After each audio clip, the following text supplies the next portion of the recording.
Hello guys, welcome back to another video. In today's video I'm going to be showing you this 2020 Jeep Wrangler. This one is the Unlimited Sport Edition, and this one has a package called Freedom Edition package. So I'm gonna go ahead and show you all the features this one has. So guys, here is the sticker, and the base price is almost $32,000.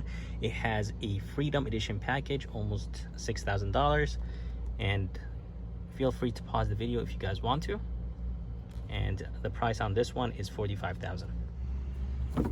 So for the engine of this Wrangler, this is the 3.6 V6. It's a naturally aspirated engine, and it produces 285 horses and 260 feet of torque, and it's connected to an 8-speed automatic transmission, and the fuel economy numbers are 18 in the city, 22 highway, and 20 combined. So if you guys are curious about the color is called black clear coat, and honestly looks really good. I really like the way how it looks like on this Wrangler. But anyways, coming to the front, the grille is the same as the older generation of the Wrangler, and everything just looks really nice here, and everything actually is halogen. So the lights are halogen, the fog lights are halogen, and the turn signals are halogen as well. You will have hooks right here, and the grille is the same as, of course, the older generations of the Wrangler, but they did tweak it a little bit to make it better.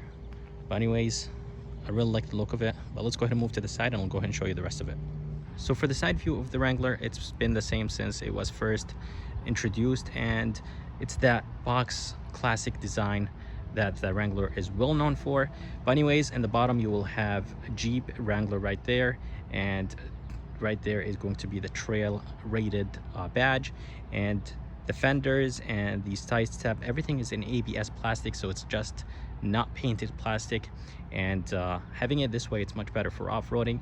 The tires are nice and beefy, and for the tire and rim size, they are 245/75/17s, and the design of the rim isn't that crazy, but looks alright. Coming to the back of the Wrangler, it will still have this nice classic look. Of course, here is the fifth wheel, or the spare wheel, and it's a full-size spare wheel or tire. And for the taillights are halogen, but you could actually upgrade them to LED if you want to. It's part of a group that you could add to the Wrangler. But anyways, I like the fact that there is a full spare tire, and the door swings actually sideways. I'm going to go ahead and show you that in a little bit. There is a small hook in the bottom, and the exhaust is hidden, but I like the fact that there is no fake tip. But overall, the Wrangler has this nice classic look, and I'm glad that they did not really change that much with their classic boxy look.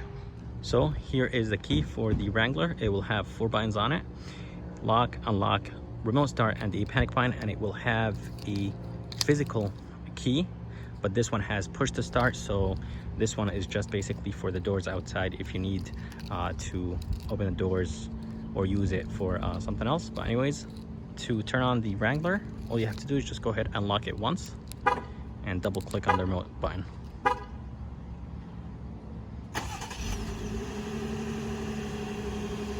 Before I open the tailgate, the backup camera is located right here, and for the tailgate you actually have to unlock it with the key. There's no sensors right behind this door handle, and I like the fact that this thing opens all the way. So it opens all the way like this, and I really like those nice touches that Jeep adds. But anyways, this glass actually lifts up very light. You just have to lift it up and it will do the rest of the work because of the struts. But inside there is a very good amount of space, and you can put so many things all the way up there. Underneath there are going to be some storage place, and that's where you put the screws when you remove the doors. Here are some tie downs on the left, a little bit more on the right, and here is a 12 volt, and those seats actually drop down, so you could drop them down by these things or by those levers.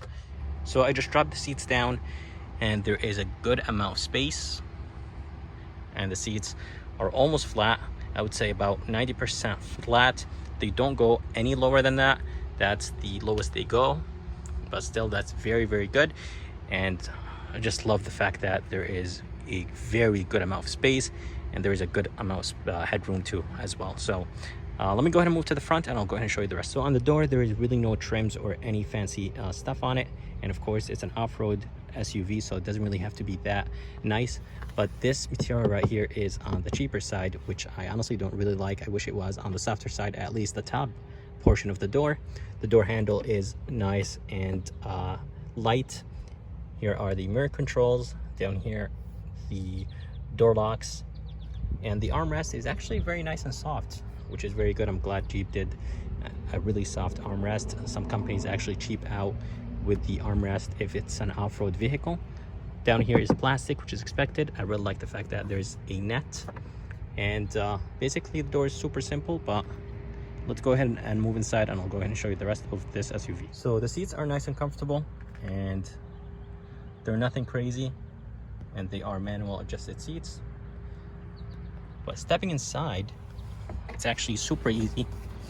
And the door, as you guys heard, the way how it closes, it basically shakes the whole car, but that's fine for an off-road SUV like this one. But let's go ahead and turn on the SUV.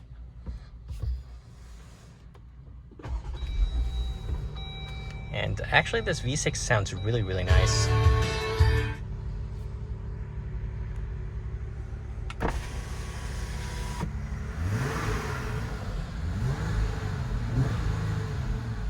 And it actually has a rev limiter. So inside the Wrangler, it's nice in here, but it's a little bit on the narrow side, but still there is a good amount of hip room, shoulder room, and you could move your arms, and it's nice and comfortable and spacious, but at the same time you feel like you are very close to the passenger.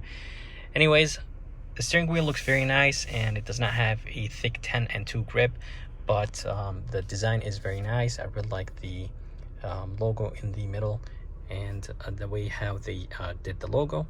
So coming right here, you will have the light controls and some brightness controls for the interior of this Wrangler.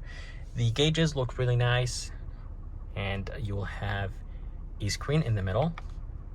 You could go through a lot of settings in here, and you could through the off-road, PSI, MPGs, and all these kind of stuff. And here are the controls that will control this screen. Bluetooth controls right here to the left. To the right, you will have the cruise control, and all the way to the left here, this one will control the high beam and low beam and the turn signals. To the right, you will have the wiper controls for the front and rear. And I really like the design of the vents. You could close them if you want to, and you could rotate them. So I really like that with the Jeep. This screen is on the smaller side. This one is a 7-inch touchscreen, and it's part of the, I think, electronic group. And it's basically $1,000 package. It has Apple CarPlay, Android Auto, and the system itself is nice and fast. You could control the climate controls from here. You could do a lot of things from this screen, so that's really nice. And down here, you will have the climate controls, but hard buttons. So I like the fact they give you two options here. You could use the screen, or you could use the hard buttons. And something that I really like, when you turn off the volume, the screen turns off, but it's not the screen to turn it back on. On the Rams, it's basically when you turn off the screen, you could just tap it and it will turn on, but on this one, you have to click on this button. But anyways, down here you'll have a mute button, engine start stop, traction control, hill descent, and screen off. And that will turn off the screen as well. So that's nice that they give you two options to turn off the screen. Here is the engine start stop. Here are the window controls, and the only reason they put them here is because that you could remove the doors on the Wranglers, and they just don't want to have a lot of electronics and a lot of buttons on the doors. Right here you will have a 12 volt, and this is really smart. They have a cover for the USB-C, USB, and aux. So I like the fact that they put a cover on the USB, USB-Cs, and aux. Coming down to the shifter, you will have a shifter that will control the 8-speed automatic transmission, and I really like the feedback that this shifter gives you. I really like the fact that there is this red button, and paying attention to details is very nice.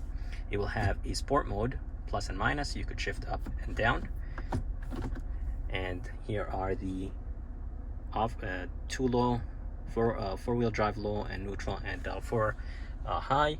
And this one has a handbrake, and right underneath the handbrake there is a small cubby place, which is really nice. You could store probably some coins or something like that. A good size cup holder. The armrest itself is actually very nice and soft. Opening it, there are going to be 2 tiers. This is the first tier, no USB or anything like that. And here is the second tier. It's nice and deep, and it will have a USB inside.